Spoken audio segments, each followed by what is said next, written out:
Gente, eu não estava gravando. Agora está gravando, comportem-se. Olha a cultura aí, refreando a pulsão. Só agora e o restante? O restante, como lágrimas na Foi. chuva, né? Já dizia o meu amigo. Então, eu pego um gancho aí desses destaques que fez o Marcelo e que deu, vamos dizer assim, né, falando na tecnologia, porque a história da distância, a história que o Freud vai comentar do telefone e telégrafo, né? E aí tem esse zoom agora esse Google dos mapas, né? Earth, né, que se diz. Você está no lugar assim, ele dá um clique, ele desce ali naquele ponto, né? Certo. Descendo no ponto certo aqui, eu acho que fica assim muito pertinente a questão para um leitor dessa preocupação que o texto pode nos permitir, né? De uma passagem. Né? E aí você ilustrou muito bem, né, Fábio? Essas realidades da televisão. Eu tenho um filho de 9 anos, né? As brincadeiras são de violência, né? As tentativas de comunicação, né, estão todas assim afloradas, mas elas não, para quem está de fora, quem não se permite sensibilizar, a gente muitas vezes é convocado assim a ter por um freio, né?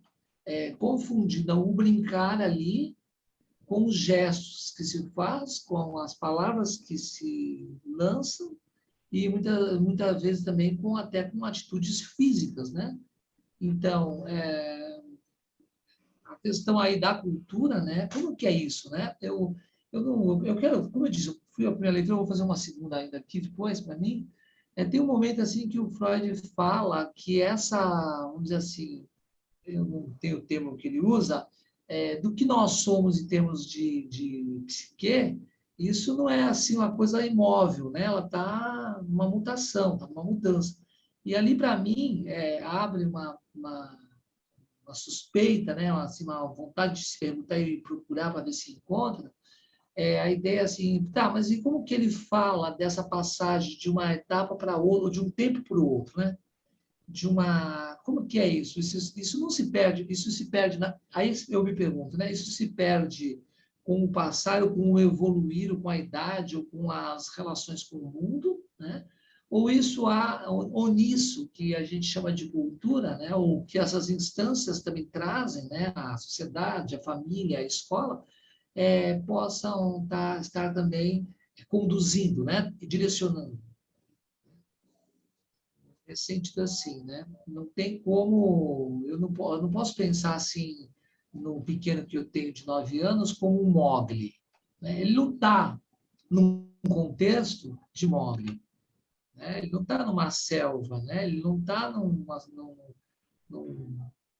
tempo em que se construiu tantas coisas, né? Dentro da cultura e da civilização que para se fazer essas passagens fosse de uma forma assim, do menino que está lá na selva e que vai se apropriando do jeito que pode do seu contorno, estabelecendo relações que pode com os seres que vão aparecendo no seu caminho, de modo que tem algo aí do texto, né, para mim, então assim, em suma, né, eu acho que o texto, nesse momento aqui, né, nessa parte que me foi sugerida ler, ele está indicando elementos para se pensar agora, né? Como se dizia, vamos fazer algo de agora, né? É isso, né? Inclusive, eu não estou aqui, se depois der uma conectada melhor na conversa, talvez eu dispare aqui umas lembranças da leitura que fiz do Zizek, né? Daqueles ensaios que ele faz sobre a violência, né? Que parece estar tudo ligando, né? Era isso, Fábio. Ligado no texto, cara. Vamos no início ali do 13, acho que tem umas coisas legais, né? Nossa investigação sobre a felicidade. Início do 3. Tá todo mundo aí? Eu vou compartilhar a tela, porque daí senão vai Eu travar, tenho. né? Tal. Tá, Então, tá. capítulo 3. A Estou com ele investigação sobre aqui. a felicidade não nos ensinou até agora muita coisa que já não fosse de conhecimento geral. Mesmo se dermos continuidade a ela com a pergunta sobre por que ser feliz é tão difícil para os seres humanos, parece que a perspectiva de descobrir algo novo não é muito grande. Já demos a resposta, mencionamos as 3 fontes de onde vem o nosso sofrimento: o poder superior da natureza, a fragilidade do nosso próprio corpo e a inadequação dos dispositivos que regulam as relações dos seres humanos entre si na família, no Estado e na sociedade. É interessante essa maneira de dizer, né? Tipo, a inadequação dos dispositivos que regulam as relações dos seres humanos entre si na família, no Estado e na sociedade. No que diz Mas respeito ao às 2 mesmo primeiras, nosso julgamento não pode oscilar por muito tempo. Ele nos obriga a reconhecer essas fontes de sofrimento e a nos entregarmos ao inevitável, né? Quer dizer, a natureza. Parece que aqui que o Lacan está falando, o Freud está falando do real, imaginário e simbólico, né? Mas tudo bem. Nunca dominaremos a natureza completamente. Nosso organismo, ele próprio uma parte dessa natureza, será sempre uma formação passageira, limitada quanto à adaptação e à realização. Desse reconhecimento não surge nenhum efeito paralisante. Ao contrário, ele indica a direção da nossa atividade. Que não podemos acabar com todo o sofrimento, mas ainda assim acabar com alguns e atenuar outros. Disso nos convenceu uma experiência de milhares de anos. De maneira diferente, nos conduzimos em relação à terceira fonte, a social. Esta não queremos absolutamente admitir. Não conseguimos compreender por que os dispositivos criados por nós mesmos não deveriam ser, sobretudo, uma proteção e um benefício para todos nós. No entanto, se pensarmos no quanto fomos mal sucedidos, justamente na prevenção contra essa parcela de sofrimento, surge a suspeita de que por trás disso também poderia estar uma parte da natureza invencível, só que dessa vez uma parte de nossa própria constituição psíquica. É que ele está falando do mundo das pulsões, né? Uma explicação até sobre essa questão do que é a pulsão, né? Até por uma questão de tradução, tem uma nota de rodapé, né? Então, até pela própria questão da tradução da palavra tribo, né? E é muito interessante porque dentro da tradução para o inglês do Freud, né, que ele mesmo supervisionou e tal, mas ela passou por um crivo para tentar convencer os psiquiatras ingleses, anglo-americanos e tal, que teriam uma tendência um pouco mais biológica, né? Então, existe uma palavra em alemão para instinto, né? E essa palavra instinto ela é super antiga, né? Hoje em dia é difícil falar em instinto em qualquer instância. O que é o instinto? Instinto é uma palavra meio anacrônica, né? E Instinto Selvagem, filme lá com a Sharon Stone, né? Tem um outro filme que é Instinto, não é? Com o Anthony Hopkins, eu acho. Eu até nem vi esse filme. E que dá conta de algo que é inato, né? De uma tendência, digamos assim, que é inata, que é natural, né? Vai se falar, por exemplo, ainda tem gente hoje que fala, né? No caso nosso, humano, que bom, existe um instinto materno. E isso é uma expressão machista, de certa forma, né? Quando tu fala em instinto materno, tu coloca a mulher no lugar de, bom, não, o papel das mulheres é ser mães, né? Porque existe um instinto materno. Se existe um instinto materno, então todas as mulheres devem ser mães, né? Assim como o instinto agressivo. Ah, não, nós somos seres agressivos por natureza. É diferente do Freud falar assim, não, existe algo agressivo e um prazer na agressividade e tal, né? Já a palavra tribo, ela é diferente, né? Tem toda uma vicissitude de tradução, né? Então se traduz na França por pulsão, né? E aí tem tradutores que preferem, o da LPM, por exemplo, ele prefere o impulso. Lembra da propaganda de desodorante, aquela, se algum desconhecido lhe oferecer flores, isso é impulse, era o nome do desodorante, né? É super psicanalítica essa propaganda, na verdade, né? Porque se um cara do nada te oferece flores, realmente, né? O cara é um assediador, né? Alguma coisa assim, né? O cara oferece flores para mulher do nada, assim, né? Tem um caráter meio violento nisso. Mas justamente daí o Freud vai trazer, né, isso na metapsicologia, a teoria das pulsões, né, com um livro famoso, As Pulsões e os Seus Destinos. Então, ele vai, bom, as pulsões têm diferentes naturezas, elas têm diferentes direcionamentos de objeto, inclusive pulsões voltadas para o eu. Né?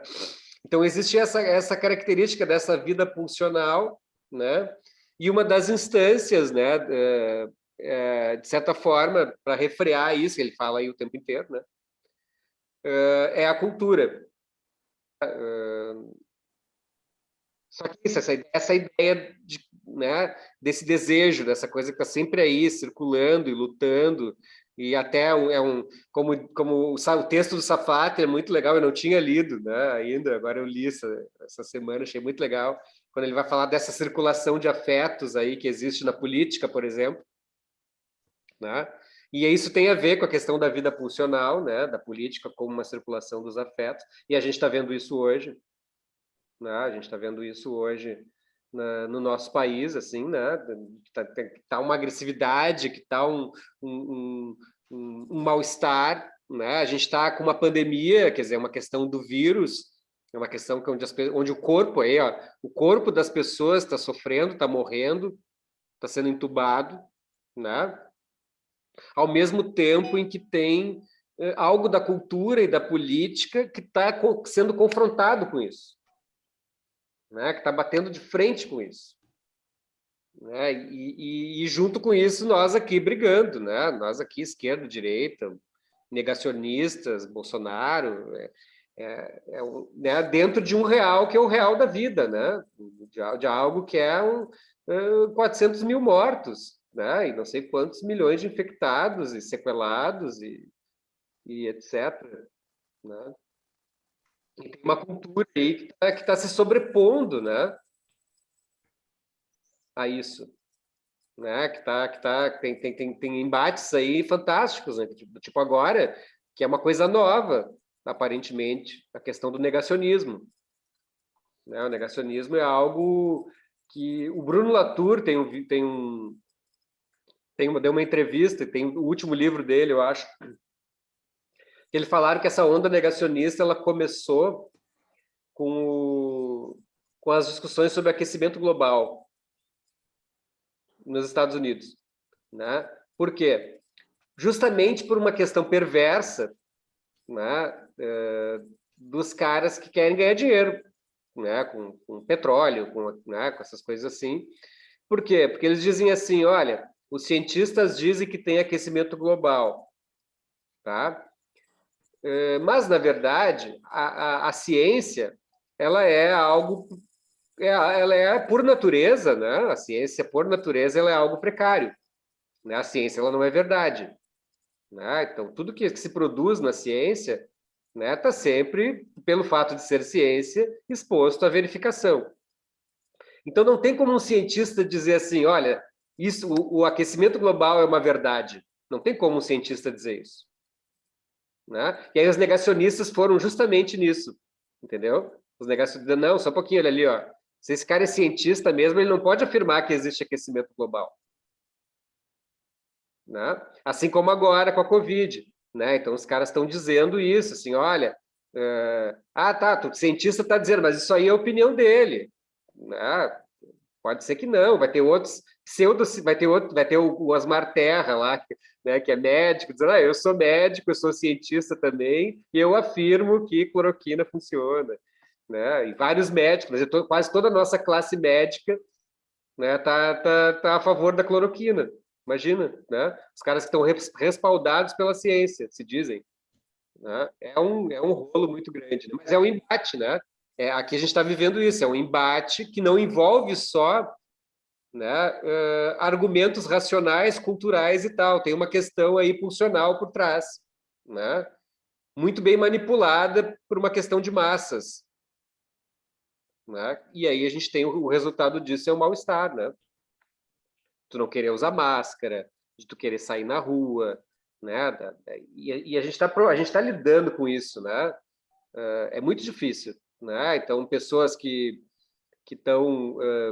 a gente escuta na clínica isso, né? Então, a pessoa ela tá fodida do trabalho, assim, né? Está endividada, não tem grana, não sei o quê, e tá tendo sua família dizimada pela Covid. E aí? Né? São duas coisas, né? E aí, do outro lado, uma cultura e uma política que está nesse embate, assim, né? Ou as pessoas têm emprego, ou as pessoas sobrevivem, ou ficam isoladas. É, Fábio, deixa eu colocar uma coisa aqui que talvez vá além do texto, que talvez ultrapasse até essa questão do futuro, o escopo desse trabalho do Freud. Até porque eu acho que tem duas coisas aí. Esse Freud ainda é um Freud, enfim, que está colocando umas questões ainda que depois provavelmente ele sofisticou, tornou e depurou um pouco, mas é também um texto argumentativo, quer dizer, ele tem uma tese que ele está defendendo aí. Para poder defender essa tese, ele pinta umas coisas com tintas exageradas. Acho que ele tem em outros textos até mais técnicos dele, ele elabora, sofistica um pouco mais essas coisas. Essa argumentação que, digamos aí, que era mais... enfim, para não usar um termo pejorativo, ela é mais geral. Tá? E aí, um dos pontos em que eu acho que ele depois começa a especificar, começa a trabalhar com uma sintonia mais fina, é o papel que a cultura tem em nos transformar em sujeito, porque eu acho que a gente vira sujeito quando a gente se confronta com algum tipo de negação, algum tipo de imposição. Eu não sei se faz sentido isso que eu estou falando, né? Para além a cultura, para além desse papel de ou nos dar elementos substitutivos para compensar as negações que ela faz, para além disso, ela também nos faz ser sujeitos, né? Então, eu acho que será que a gente pode pensar que tem hoje em dia também uma dimensão de afirmação na negação? Tipo, eu vou sair sem máscara, porque é isso que faz com que eu me sinta um sujeito diante de uma sociedade que está massificada, que está todo mundo igual, que está nivelada. Eu vou ser do contra. Eu vou fazer exatamente aquilo que as pessoas não querem que eu faça, porque é uma reação que faz com que eu me sinta vivo de alguma forma, que faz com que eu me sinta, não digo exclusivo, mas faz com que eu experiencie algum tipo de individualidade, né? Mesmo que para isso eu tenha que ir contra a maré. Eu vou defender que a Terra é plana, sim. Porque enquanto eu estiver defendendo que a Terra é plana, eu estou dizendo que eu não sou igual a todo mundo. Será que essas coisas tem espaço para, a partir dessa leitura do Freud, a gente puxar e desenvolver, afunilar um pouco mais as questões nesse sentido, ou eu estou viajando demais? Não sei, tu pode estar viajando demais, mas essa é a minha visão. É assim que eu penso também. E eu acho que essa é a grande postura analítica, né, Marcelo? Eu acho que essa é a grande postura analítica com relação ao que está acontecendo hoje. Né? E acho que, de certa forma, o Safatli fala isso naquele texto dele no fim. Né? Então, existe realmente uma afirmação, né? Tanto que tem, né, gente, esse caráter transgressor do bolsonarismo. Né? Eu me lembro de que eu estava aqui em Porto Alegre, tem um lugar bem bacana, que é perto da minha casa, no IAPI, que é um bairro antigo aqui de Porto Alegre, é uma Porto Alegre dos anos 70, assim, que se manteve, dos anos 60. E aí era na época sabe, da eleição, e aí tem um supermercado que alugou o estacionamento para uma cervejaria, né, artesanal e tal. Daí a galera fica ali. Eu tava lá, eu tenho um amigo que é meio obsessivo, assim, né? E nessa época da eleição ele estava muito mal, o cara não dormia. O cara passava o tempo inteiro falando de política, né? Porque ele estava vendo isso do Bolsonaro. É coisa do neurótico, né? Tipo, tu é um neurótico obsessivo. E aí você está vendo que o Bolsonaro vai ganhar. E ele é o cara que trabalha no Banco do Brasil, tudo. E aí ele tava vendo que o Bolsonaro ia ganhar a eleição, daí o cara não dormia, simplesmente. Né? O cara não fazia mais nada, ele só falava de política. Daqui a pouco a mulher se divorcia do cara quase, porque o cara só fala de política. Ele acorda falando do Bolsonaro, vai dormir falando do Bolsonaro. E aí a gente encontrou uns caras, a gente estava tomando cerveja lá, né? Nós, burgueses, né, tomando nossa cerveja artesanal, pagando, sei lá, quinzão por um copo de cerveja, né, e lá sentadinho na boa, e chegam uns caras ali que moravam na rua e eram skatistas. né? E a gente ali com um papo de esquerda, de PT e não sei o quê, né? E eles, não, nós somos anarquistas e tal, né? E os caras moravam na rua, eram skatistas, moravam na rua, moravam na praça ali perto. E eles falando assim, não, nós votamos Bolsonaro, porque o Bolsonaro promete para nós que ele vai acabar com o sistema. Né? E aí nós ali, esquerdistas, né? Com camiseta lá, com Lenin, Marx, coisa assim. Né? E aí o cara veio um cara dizendo, eu sou anarquista e tal, e eu voto no Bolsonaro, porque o Bolsonaro... Porque esse sistema é uma bosta, e realmente, né? Se tu olhasse a situação, né? Nós ali, os caras ali fudidos sem nada, e nós ali tomando cerveja artesanal. Né? Então tem isso, tem essa afirmação, tu tem razão, né? Essa afirmação de uma diferença, né? E também para nós, né, Marcelo, essa discussão que a gente fez no WhatsApp antes, né, é muito interessante, porque nós, né, o pessoal da psicologia social, né, o pessoal que lê Foucault, né, o pessoal que estuda filosofia da ciência, né, estuda Deleuze e Guattari, na psicologia principalmente, então a gente sempre se insurgiu, né, contra o discurso cientificista e tal, né, americano, não sei o que, cartesiano, positivista e tal. E aí, de uma hora para outra, a gente se vê numa posição que a gente é obrigado a defender a ciência. Né? Defender, não, obedeça. Né? Quer dizer, a esquerda dizendo fique em casa, a esquerda dizendo obedeça. Né? Quer mais mal-estar do que isso? Né? Essa é a discussão do isso, tu colocou isso, é uma discussão, né? E esses caras estão dizendo, não, cara, porra, que saco, né? Tu tá me mandando aqui. Claro, e aí tu vê como é a inversão, isso é curioso. Imagina o Freud escrevendo esse mal-estar hoje, né? Então, ele dizendo assim, ah, pois é, né? Nós da esquerda que somos agora, isso eu acho que eu ouvi o Safatli falar sobre, acho que eu ouvi o Safatli falar sobre isso, que a esquerda tem sido defensora das instituições, né? A esquerda tem sido defensora da moral, né? Quando que a esquerda, uma época, era a Elizabeth Rodinsky, ela escreveu um livro chamado A Família em Desordem, né?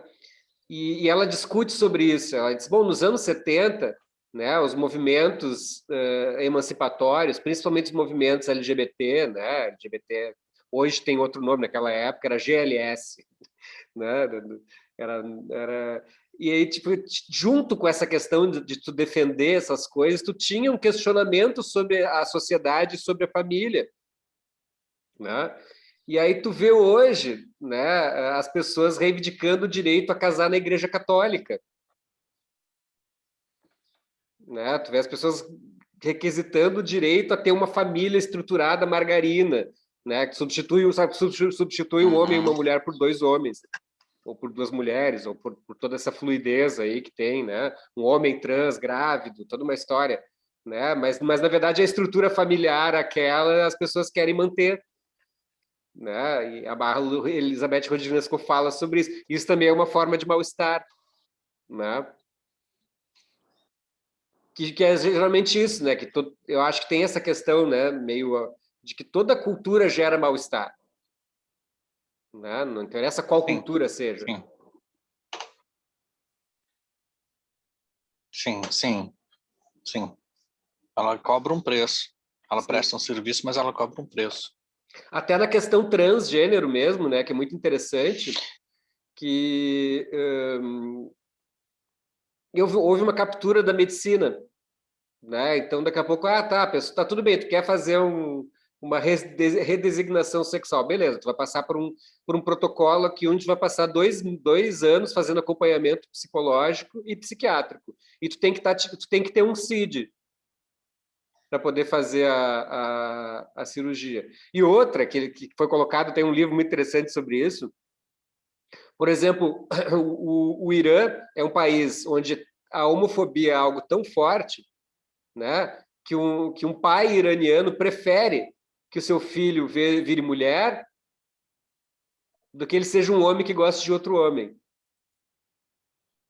Né? Então, tu vai ver outras formas né, aquilo que tu acha que é transgressão. Isso é muito nietzschiano, na verdade, né?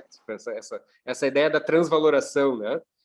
Já, puxa vida, a questão trans veio para libertar as pessoas. Daqui a pouco tu vem um aparelho de captura aí, né? Dizendo, não, então tá, então eu vou pagar para minha filha o chinês tradicional, né, o bilionário chinês, né, então ele tem só uma filha, daí ele, por uma questão cultural, ele não quer deixar a herança dele para a filha, o que ele faz? Paga uma cirurgia de redesignação sexual para a filha, porque daí ele deixa os bilhões dele para o filho e não para a filha. Isso pode acontecer, né? E está acontecendo, na verdade.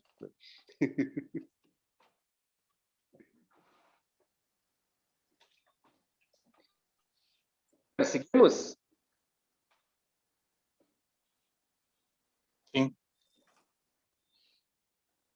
O Freud vai colocar, né?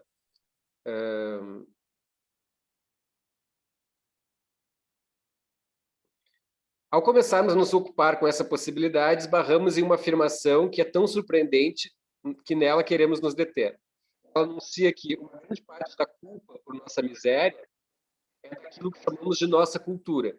Seríamos muito mais felizes se a abandonássemos e voltássemos a nos encontrar em condições primitivas. Eu considero isso surpreendente, porque, como quer que seja definido o conceito de cultura, está estabelecido que tudo aquilo com que tentamos nos proteger da ameaça que provém das fontes do sofrimento pertence justamente à mesma cultura.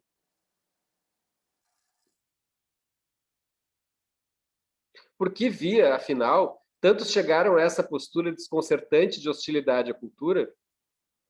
Acho que uma insatisfação profunda e de longa duração com o estado cultural vigente preparou o terreno sobre o qual, em seguida, em ocasiões históricas determinadas, surgiu uma condenação. Acredito que conheço a última e a penúltima dessas ocasiões. Não sou suficientemente instruído para remontar ao seu encadeamento tão longe na história da espécie humana. Já na vitória do cristianismo sobre as religiões pagãs, deve ter estado envolvido um fator como esse, hostil à cultura. Ele estava, na verdade, relacionado à desvalorização da vida terrena, efetuado pela doutrina cristã. A penúltima ocasião se instaurou quando, no progresso das viagens de descobrimento, entrou-se em contato com os povos e tribos primitivos, em consequência de uma observação insuficiente e de uma concepção equivocada de seus usos e costumes. Eles pareciam aos europeus levar uma vida simples, com poucas necessidades, feliz, para que os visitantes culturalmente superiores eram inacessíveis. Isso é interessante, né? Eu acho que ele revisa aí, né, Marcelo, umas ideias que ele tinha lá do Totem e Tabu e tal, né? E essa ideia do bom selvagem, né? E essa é uma ideia que vai acompanhar a antropologia durante muito tempo, né? Essa ideia de, bom, tem lá, como é que é o livro da Margaret Mead, né? E do Gregory Bateson, lá, o caráter balinês, né? Sim. Eu acho que repisa aquele ponto aí. Na verdade, quando você falou, eu estava aqui pensando, quando ele fala assim, essas tentativas que a gente tem de se livrar da cultura, ou essa crença que a gente tem que a felicidade estaria quando nós nos livrássemos da cultura, está baseado na própria cultura, né? Então, esse paradoxo é assim de que a gente não responde à cultura fora da cultura, como quem diz, a gente não fala fora da linguagem, ou a gente não pensa fora de um pensamento já é uma armadilha na qual a gente está, né? Então, não tem escapatória, não tem, assim, a gente não existe essa natureza a não ser nessa forma de pulsões ou nessa forma, como é que eu vou dizer assim? A natureza não existe de outra maneira que não seja através dessas pulsões. Não tem como vivenciar, experimentar, ter acesso, encontrar, reencontrar uma natureza por trás da cultura, porque ela só se manifesta, só se expressa através dessas pulsões. Essas pulsões não são exprimíveis, né? É interessante, né? Porque o conceito de pulsão ele é interessante, né? A pulsão, me lembro do professor meu, Caon, falando, a pulsão ela seria aquele mexilhão que fica na pedra, digamos assim, né? E aí tem o mar, que a onda do mar, né? Que vem e bate naquele mexilhão. Então, não é nem aquilo que é da ordem do instinto, né? Digamos, do natural, né? Seja lá o que for essa história, é isso que está falando. O Bruno Latour fala sobre isso, ele diz, olha, o que é a natureza, né? Existe uma natureza Sim. naturada e uma natureza naturante. né? Do tipo, o que é a natureza? O que em nós já foi natureza algum dia, né? Até Pois a é. discussão, assim, se tu olha, hoje em dia, né? Até o próprio Krenak fala sobre isso. Se tu for olhar a selva amazônica ou a Mata Atlântica, ela é fruto de agricultura, né? Não é aquela Sim. agricultura, né? De planta soja, tudo igual, não. É um tipo de manejo da floresta que é muito mais complexo do que a gente imagina e que a gente olha e dá a entender que aquilo ali é natureza, porque na verdade não é a nossa ordem, né? Não é a ideia. Tu acha que uma agricultura é aquela lavoura retinha, assim, né? Então tu olha lá, tem muito enxerto na Amazônia, tem muito enxerto na Mata Atlântica, que é trabalho do manejo da floresta dos indígenas, né? E é justamente essa ideia, porque essa ideia de natureza, na verdade, ela não existe, né? Quando o primata lá do 2001 pegou aquele Sim. osso, acabou a natureza, né? Tecnicamente falando, assim, um menino, tipo menino lobo, que já foi citado aqui pelo Wagner, é uma impossibilidade, porque um bebê a gente nasce sem nenhum tipo de recurso para sobreviver na natureza. A gente nasce sem absolutamente nenhuma ferramenta que garanta a nossa sobrevivência. A gente nasce absolutamente dependente de outros. Mesmo que, assim, tá tudo bem, os animais também precisam, os mamíferos, no caso, precisam se amamentar, etc e tal, mas não num nível como nós, seres humanos, porque a nossa questão não é apenas a da sobrevivência inicial, que precisa de um outro para nos alimentar, a gente precisa de um outro para se tornar homem, assim como diz o Geertz, o antropólogo, diz assim, sem cultura um homem é um repolho, e de fato a gente sequer consegue andar, se a gente não aprender por imitação a andar. Não há uma predisposição orgânica que nos ensine a coordenar passos para que a gente ande de forma ereta. Não, isso é um processo de imitação. A aquisição do equilíbrio, a aquisição da coordenação motora para se sustentar em cima de duas pernas é um processo lento, que depende de um aprendizado que a gente não consegue se não for com outras pessoas. Então a gente não sabe, sem a cultura nós não somos nem bípedes, nós somos quadrúpedes. Se é que fôssemos, seria possível que a gente sobrevivesse sem isso. Então, não existe homem fora da cultura. Absolutamente não existe. Não A tem gente essa vê o náufrago, natureza. né? Essa natureza é uma invenção, Então, a mas não ser nessa dimensão que o Freud está falando de o, pulsional, né? o menino Uhum. lá do... O menino, né, que muitos associam com Tarzan, né? O menino está lá, a inscrição desse menino na literatura, Sim. pelo menos ocidental, está no livro da Jangal, do Clipping, né? Que aí você tá, então, o clipe está situado na cultura, ele é um inglês, né? O que os ingleses fizeram? Os ingleses atravessaram, né? Fizeram trânsitos, hoje se fala em trânsito, e vieram se meter na África, se meter na Europa, nas Américas e tudo Sim. mais, né? Os ingleses estão por tudo, né? Então, eles são uma matriz, inclusive, eles são os ingleses que fundam o Império Norte-Americano, né? Né? Essa coisa está ligada, essa coisa tem que buscar essas relações. Agora, no caso da Amazônia, né? A Amazônia ela é visitada não só pelos indígenas, ou que a gente não chama mais de indígenas, a gente chama dos povos originários, né? Isso. Os povos originários, eles receberam muitas visitas, não só dos invasores, dos demarcadores e dos, aqui o Freud vai dizer, né? Desses que vão para os outros lugares, né, ocupar, mas eles também, vamos dizer assim, há muito viajante, né, viajante nômade, né, se eu pegar assim a questão da inserção dos japoneses dentro da Amazônia, né, eles não vieram para destruir. Muitos deles, inclusive, não deixaram rastro nenhum, né? Tomaram nossa fauna, nossa flora de um cuidado muito exemplar, levaram, retiraram suas matrizes de conhecimentos de fontes e deixaram os rastros ali mínimos na mata nessa natureza. Eu concordo plenamente com o Fábio, acho que vamos dizer assim, é mais embaixo o furo quando se discute natureza, porque o que de fato se tem, né? O que é isso, né? Que se tem, né? E não sei também por quê, mas eu acho que essa busca aí na etimologia freudiana dessa leitura que faz da cultura tem a ver um pouco. Eu estou com um livro aí que eu agora precisei consultar, que é o Paideia, do Jäger, né? E o Jäger, hoje ainda eu li um trechinho, não sei se eu vou conseguir aqui localizar, que ele fala que é difícil, pena que eu não anotei, se eu soubesse que a conversa era essa aqui, eu tinha anotado, que é difícil você encontrar um termo, né, que dê conta do conjunto de saberes que estão dentro da explicação do que era o homem grego, que Paideia reúne um aspecto filosófico, um aspecto antropológico, um aspecto sociológico, histórico, etc. Ele fala nisso assim, literalmente aqui, né, no início da Paideia. Então, a gente está...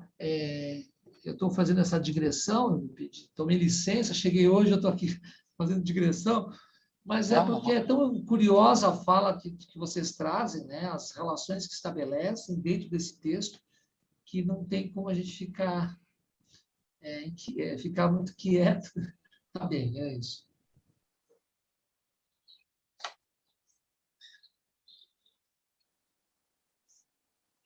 Localizei aqui, o Freud diz viagens de descobrimento, o avanço das viagens de descobrimento.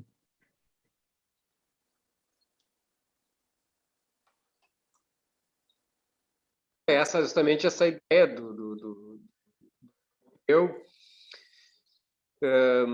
nesses textos dos primatólogos lá sobre esse é um livro que chama O Macho Demoníaco, né? E as origens da agressividade humana e tal. Então, diz que muitos caras, os cientistas, tinham uma ideia, por exemplo, dos chimpanzés, né? Como uma sociedade, como um bom selvagem, né? Alguém que não tivesse justamente essa ideia, assim, eles não têm essa cultura que nós temos. A violência é uma coisa da cultura, né? A violência é uma coisa do humano civilizado, ocidental, etc. Né? E eles também vão fazer pesquisa com vários povos originários de diversas partes do mundo e tal, né? Porque se tinha uma ideia, né, do bom selvagem também, né? Não, como é que é da Polinésia? Não tem uma história assim, a Polinésia? Não, essas pessoas...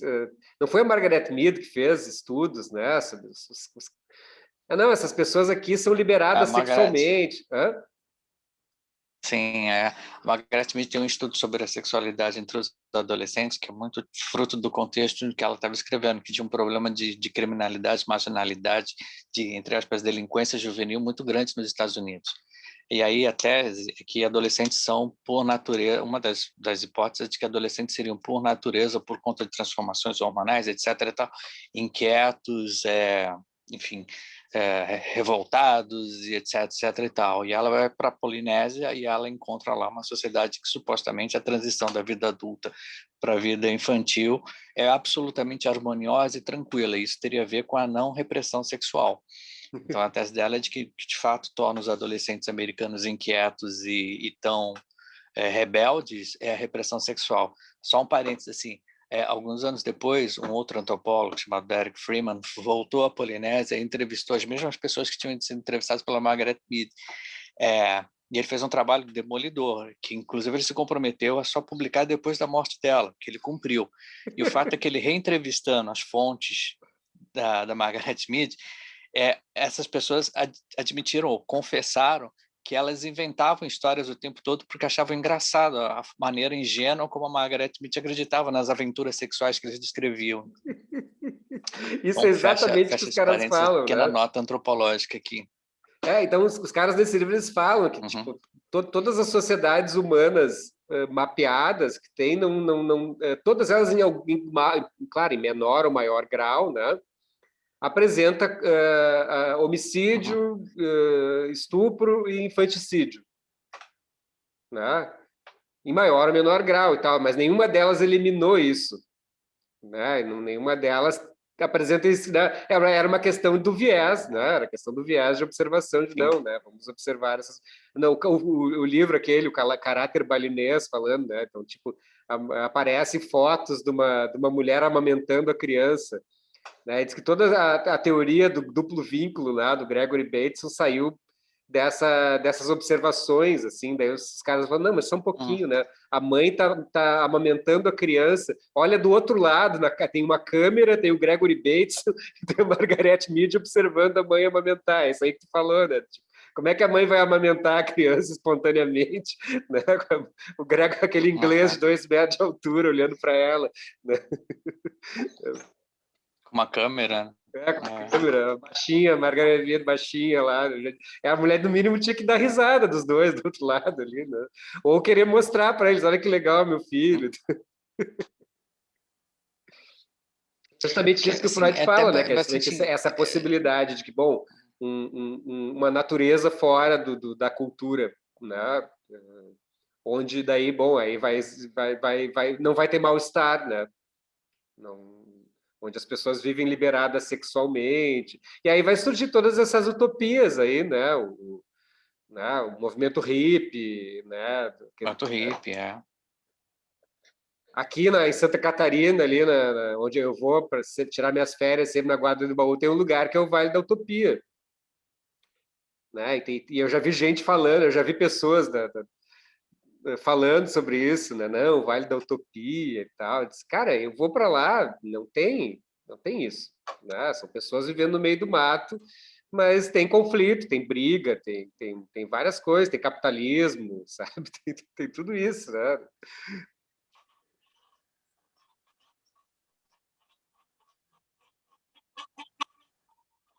Tem como é que é o nome dele? O Roberto Freire, da Somaterapia.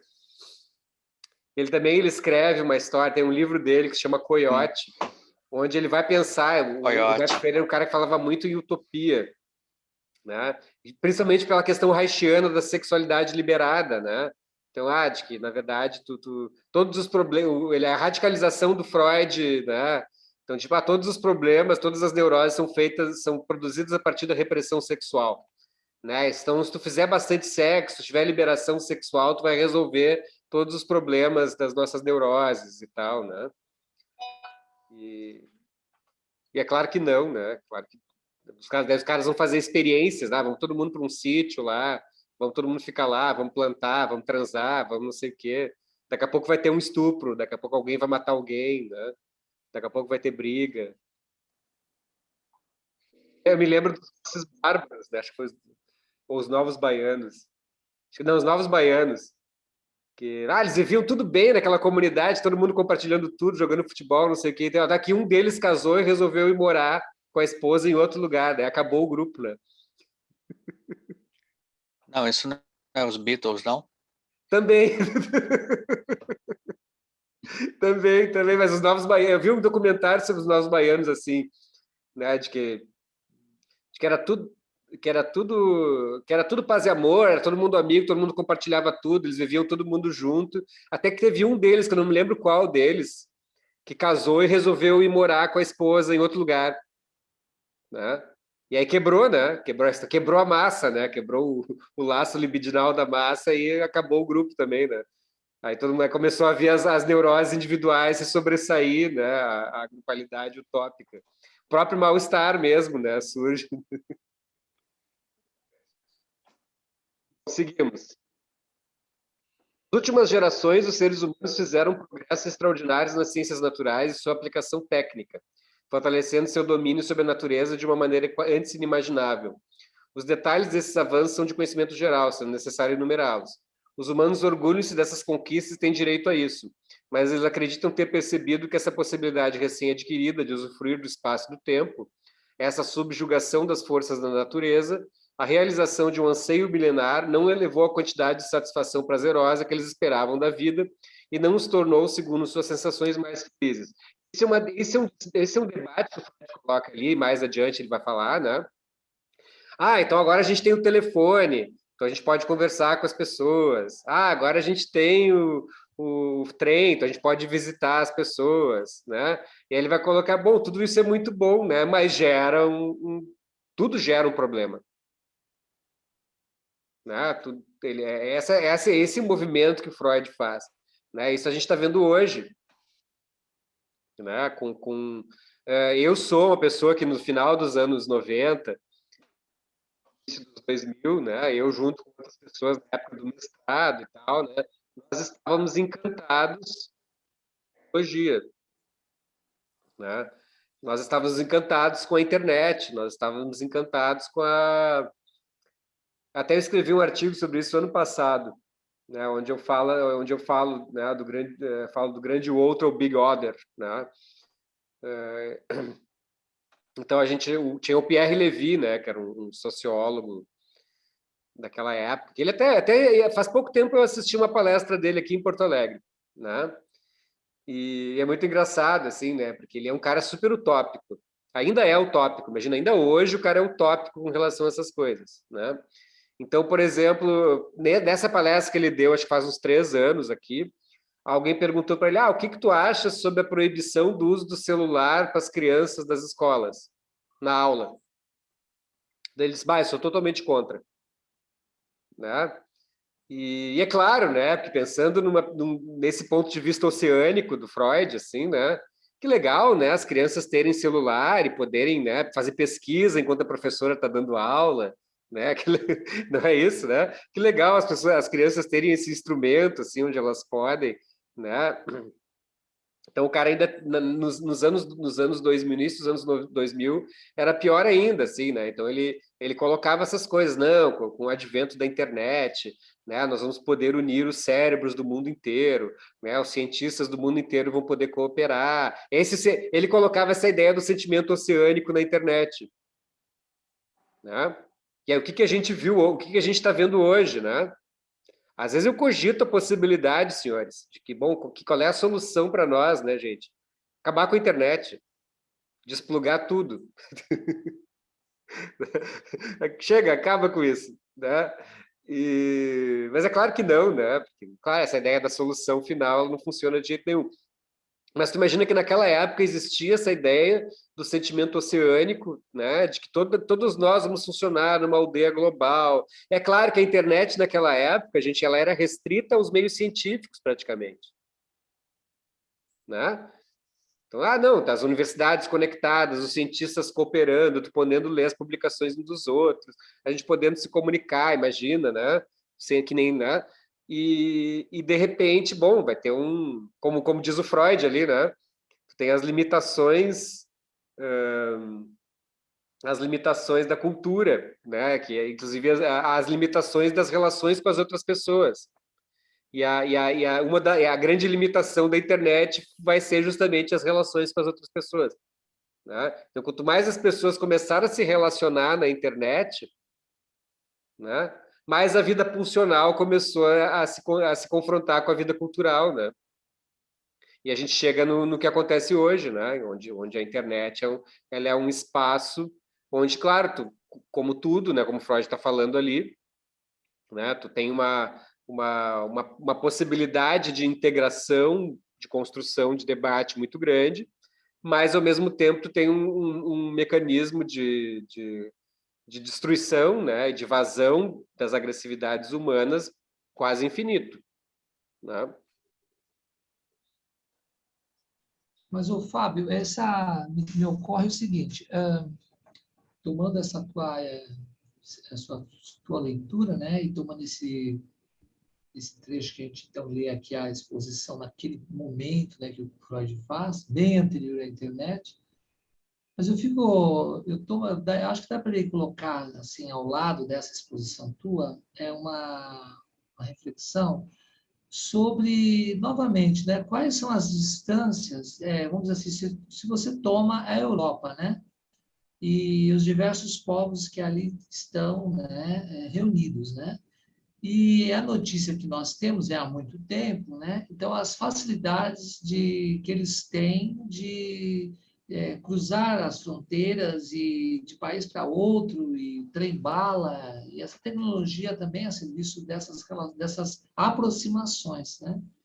Então, o problema aí, né, ou não problema, né, é que se destaca para mim, pelo menos, né, quando eu tomo assim, se eu pegar o conceito de cultura, se eu pegar esse homem dentro desse universo europeu dos trânsitos, né, eu caio numa perspectiva assim de ver, bom, há um nomadismo nisso, né, há um não lugar nisso, né, há um deslocamento dado pela condição de não lugar, né, ou de uma compreensão diferente de pertencimento, de estar apenas de um modo ou de outro no mundo.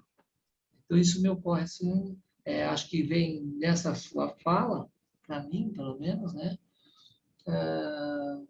E outras, eu acho que, do ponto de vista assim, da leitura que o Pierre Levy faz, né, tem outros autores franceses que vão mexer com a questão assim, desse jogar para dentro do modo de viver esse, vamos dizer assim, esse conjunto de situações que, por exemplo, o aparelho celular está na mão de uma criança, né? E está na mão de um jovem, está na mão de qualquer um, né, de nós, né? E está ali possibilitando essas redes todas, né? Esses entrelaçares todos, né? Uma cultura em redes, né? Como também já se observou. Então, voltando assim para situar no que você falava, né, e para ver assim, para seguir nesse diapasão do texto, né, que me coloca é isso, né, assim, essas modalidades de pensar a cultura, não só nesse momento de exacerbação tecnológica, mas qualquer outra modalidade de tecnologia levou a essas trepidações, essas não possibilidades de se conformar diante de um só conceito de cultura. É isso que me ocorre.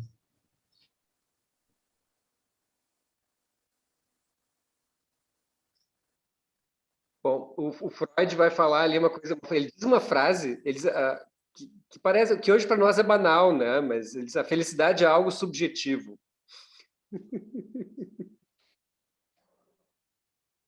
Eu acho ótimo isso. É que a gente é sempre bom trazer, né, o contexto desse texto, assim, né, as coisas que estavam acontecendo naquela época, né? Como Freud se recolheu para escrever esse texto, né? E como aparece ali, bom, imagina, tu tem o mundo saindo da Primeira Guerra Mundial, tu tem a Grande Depressão, né? Esse texto é de 1929, 30, tá ali, né? O mundo ruindo, um mundo muito parecido com o mundo de hoje, na verdade. Inclusive com uma epidemia, né? E, na verdade, teve a gripe espanhola, mas qualquer doençazinha era uma epidemia ali. Né? Ali as pessoas morriam de cólera, né? Porque não tinha saneamento básico. Essas coisas todas vieram nos anos 50. Né? Inclusive, ele fala aí o interessante dele, ele coloca ali uma hora, ele fala das formas que a gente tem, né, para superar o mal-estar, né, as satisfações transitórias e tal, né, a questão da, da arte, né, do trabalho, enfim, mas ele vai falar dos remédios, na verdade ele vai falar do álcool, basicamente. Álcool, morfina, né, cocaína um pouco, né, tabaco no caso dele, né, mas naquela época não existiam, ainda estava sendo descoberto o conceito de neurotransmissor, né?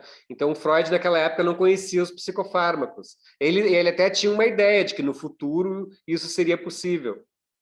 Né? A ideia de que tu vai ter uma medicação que vai aliviar o mal-estar.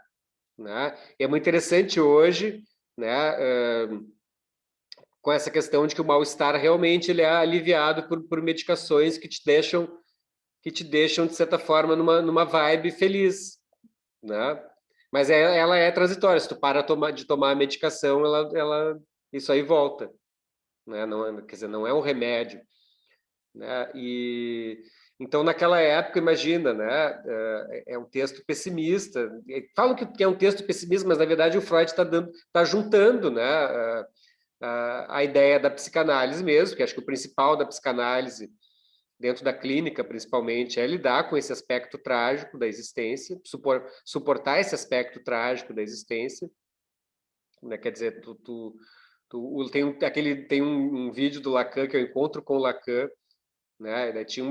Ele escuta uma paciente que que era judia, que vivia na Alemanha, e aí ela sofreu altos traumas com relação a isso, da Gestapo entrar na casa dela e tal. Ela tinha um trauma, assim, tinha uma hora assim para ela, 5 da manhã, que era a hora que a Gestapo ia lá, batia na porta das pessoas e tal. E aí o Lacan vai dizer, olha, isso aí é teu, esse sofrimento é teu, né? Provavelmente tu nunca vai deixar de lembrar disso e tal, né? Mas aí tu vai poder vir aqui falar dessa experiência, poder trabalhar ela e tal, né? E poder tocar para frente. Mas essa questão, né,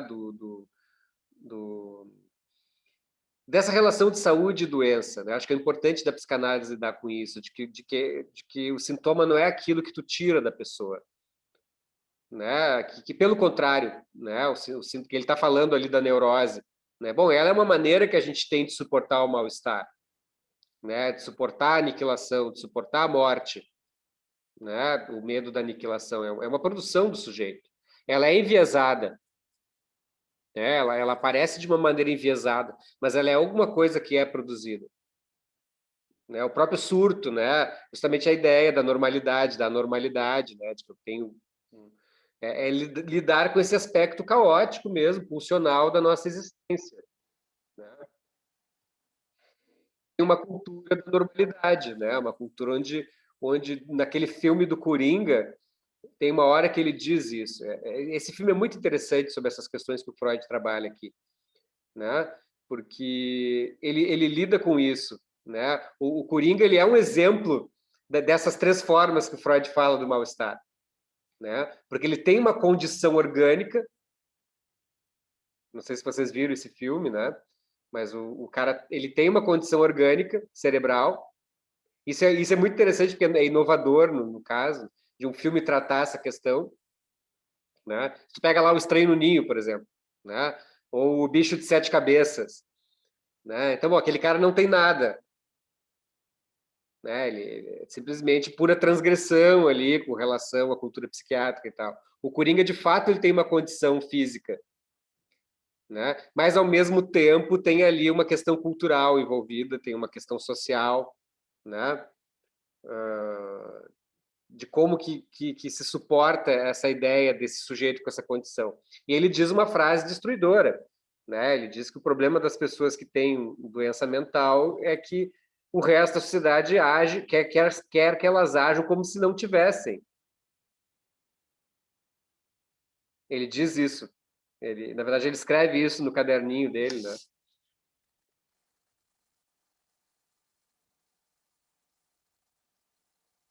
Bom, vamos lá.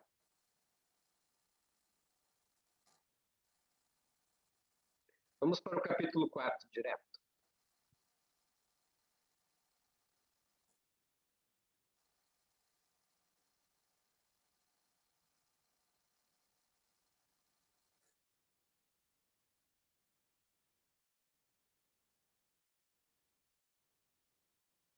Ah, não, peraí.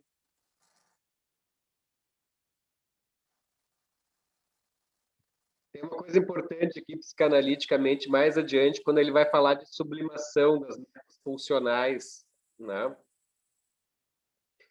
Então, o que ele vai falar ali? Eu não tenho como colocar a página, mas é mais adiante. Tem uma nota de rodapé 27, deixa eu ver, que ele vai falar do caráter do erotismo anal.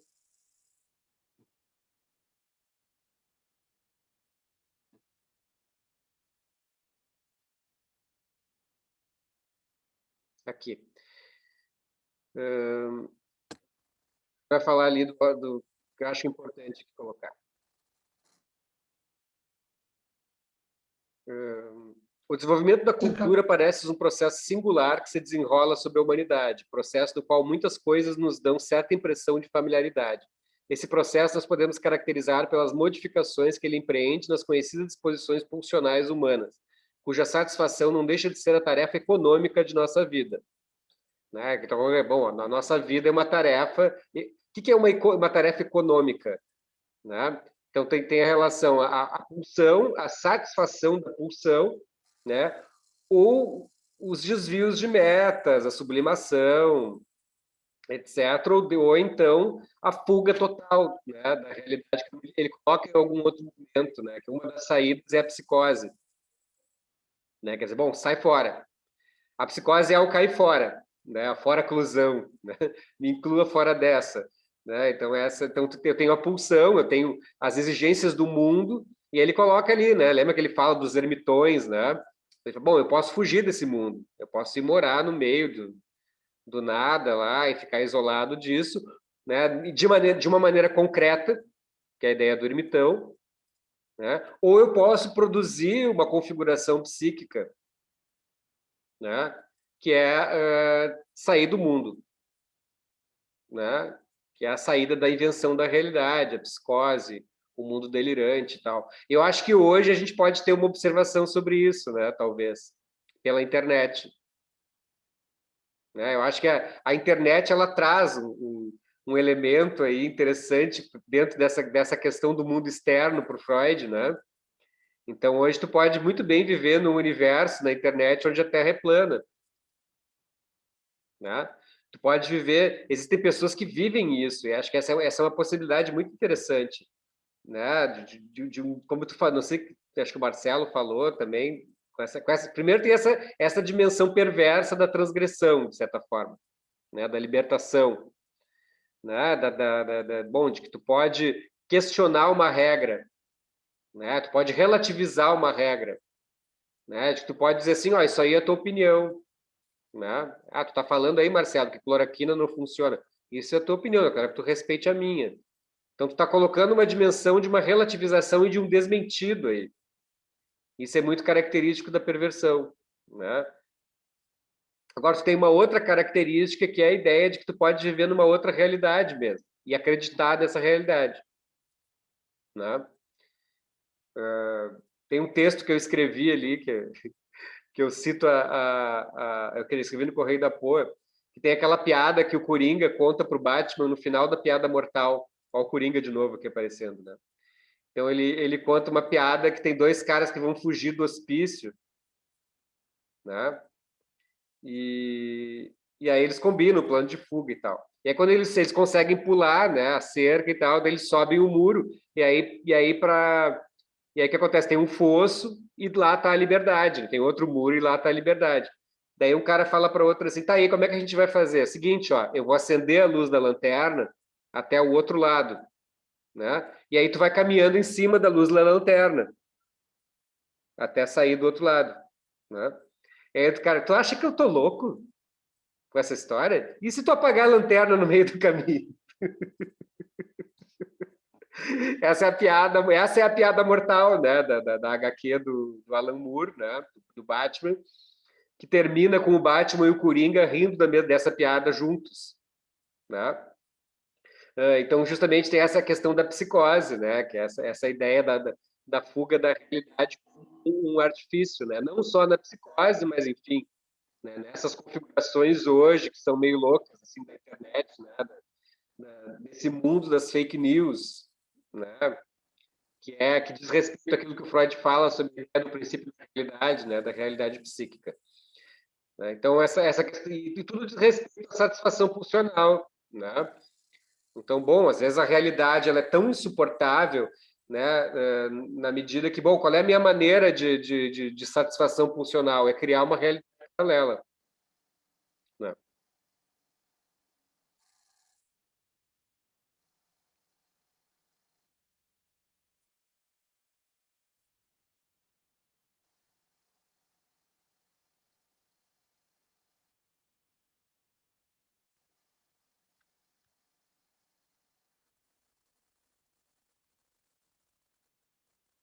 Bom, seguindo mais à frente, ele vai falar da sublimação, né? Sublimação das metas pulsionais. Né? Essa é uma característica bem importante. A sublimação da pulsão é um traço particularmente saliente do desenvolvimento da cultura. Ela possibilita que atividades psíquicas superiores, científicas, artísticas, ideológicas, tenham um papel tão importante na vida cultural. Quando cedemos à primeira impressão, somos tentados a dizer que a sublimação é, sobretudo, um destino imposto às pulsões pela cultura. Mas é melhor refletir mais longamente sobre isso. Em terceiro lugar, finalmente, isso parece ser o mais importante, é impossível não ver em que medida a cultura é construída sob a renúncia pulsional. E esse é o conceito fundamental dessa obra. A cultura é constituída a partir da renúncia pulsional. Né? É a grande, né? Se fosse resumir todo esse livro, eu diria: a cultura é algo produzido a partir da renúncia pulsional, né? Que é o que provoca o mal-estar. Né? Nós somos criaturas assassinas, nós somos criaturas, né, que desejam transar com todo mundo, nós somos criaturas que querem andar sem máscara, nós somos criaturas que querem sair para tomar chopp, né, na pandemia, né? A gente quer tomar um remedinho lá preventivo que nos salve da Covid, né? Sem ser barrado pela cultura da ciência, né? É a renúncia pulsional. E é isso aí que tu está falando, né, Marcelo? Que tu falou antes, né? Vou ter que obedecer essa bosta dessa ciência aqui. Quando você reduz ciência à opinião. Claro, quando reduz. Claro, e aí mais tarde, aí fica para a semana que vem, né? Ele vai tratar justamente dessa questão do superego, né? Do supereu, né? Dessa instância reguladora, autorreguladora, né? Que ela é produzida da cultura e ela é internalizada, né? Ela é uma instância intrapsíquica. Né? Então, eu tenho duas maneiras, digamos assim, de barramento, né? Eu tenho esse barramento que é uma espécie de interface, que é o supereu. O supereu, ele é uma interface, cultura e individualidade, né? Porque ele é a cultura internalizada. E eu tenho a realidade externa, né? Eu tenho as instâncias repressoras mesmo, né? É muito interessante ver isso, né? Pensando até com relação à relação da psicanálise com Kant, por exemplo, né? Que o Lacan, lá no Seminário 7, que é um seminário que tem uma relação estreita com esse texto aqui, né? Onde o Lacan vai falar do Das Ding, né? Da coisa freudiana, a partir do projeto de uma psicologia para neurologistas, pensando o que é o mundo lá fora, né? O que é o outro, pensando na questão moral versus a questão da ética, né? O que é a questão moral, a questão ética, onde o Lacan vai comparar o Kant com o Marquês de Sade, né?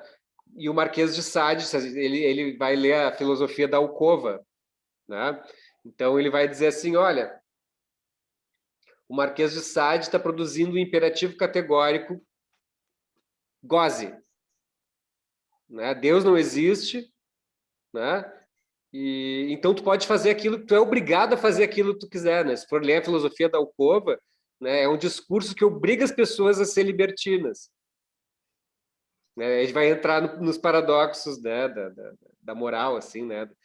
E do supereu como uma instância produtora de culpa, né? Mas ela não necessariamente ela é repressora.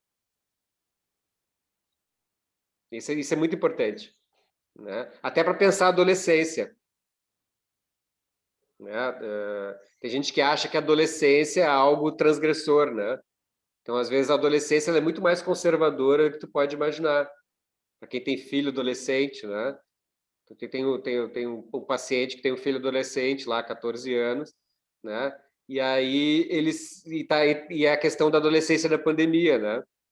Então ele se sente a questão do conflito, né? Então ele se sente obrigado. Então tu tem o pai, né, que não quer deixar o filho sair de casa, mas o filho tem um sistema, um super-eu, digamos assim, né, que o obriga a sair. Que todos os amigos saem,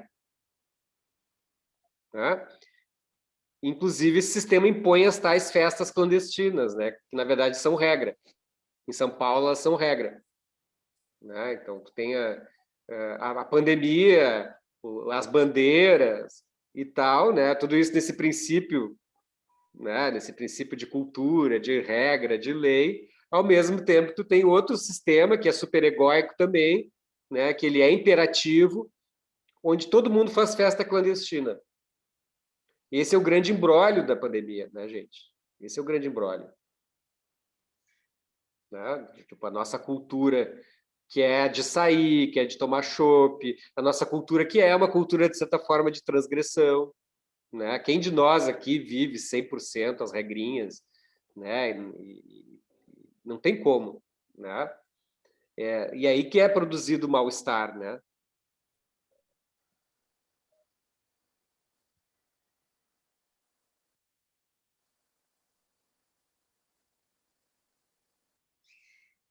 Aqui, a cultura é construída sobre a renúncia pulsional.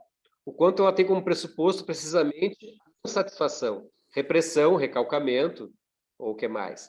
de pulsões poderosas. Então, são os mecanismos, né, de produção de uma satisfação provisória, total, parcial, né? Esse impedimento cultural domina grande campo das relações sociais dos seres humanos. Já sabemos que ele é a causa da hostilidade contra a qual todas as culturas têm de lutar. Ele também colocará pesadas exigências ao nosso trabalho científico. Temos aí muita explicação para dar. Não é fácil entender como seria possível subtrair a satisfação de uma pulsão. Isso não se faz inteiramente sem perigo. Quando não o compensamos economicamente, devemos estar preparados para sérias perturbações. Mas se quisermos saber que valor pode reivindicar a nossa concepção do desenvolvimento da cultura enquanto um processo particular, comparável ao amadurecimento normal do indivíduo, é evidente que temos necessariamente de atacar outro problema e nos colocar a questão de saber quais as influências do desenvolvimento da cultura deve à sua origem, como ele nasceu e que dominou seu curso.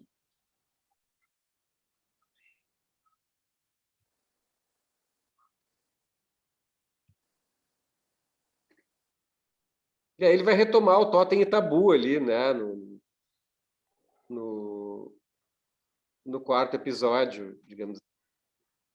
Gente, eu acho que a gente pode por aqui aí a partir da semana que vem, porque agora o quarto vai começar uma questão super complexa, onde a gente vai ter que se deter mais conceitualmente, assim, vai retomar o totem e tabu e tal, né? Então a gente segue semana que vem a partir do episódio 4. Tá legal? Bem-vindo, Wagner. Obrigado, gostei muito, viu? Ótimo. Desculpa a nossa alegria, como diziam, né? Que é a participação, sempre uma alegria, né? Para o bem e para o mal. Obrigado por ter me aceito no grupo. E agora a gente vem para a parte... Valeu. A gente vai para a parte mais difícil do texto, né? A gente vai para uma parte bem complexa e a gente tem que se deter mais ali, né? E ele vai entrar com muitas... Ele vai falar, quando ele fala ali do amar o próximo, né? Ele vai questionar os mandamentos do ama o próximo. É super difícil de entender a lógica que ele traz ali, né? Então a gente vai ter que se esforçar um pouco ali, porque, né, da culpa do supereu e tal, né? Ele vai retomar o totem e tabu, o assassinato, o pai da Horda Primeva. Então a gente vai ter que revisar todo esse material aí para poder discutir essa questão com mais profundidade. Valeu, Marceleza. Beleza. Valeu, gente. Valeu, Fábio. Wagner, galera. Obrigado. Muito Wagner, obrigado. Bem-vindo. Obrigado. Bem-vindo. Semana Tchau, que vem tchau para estamos aí. vocês. Hã? Até semana que vem. Capítulo 4. Até semana que vem. Ok.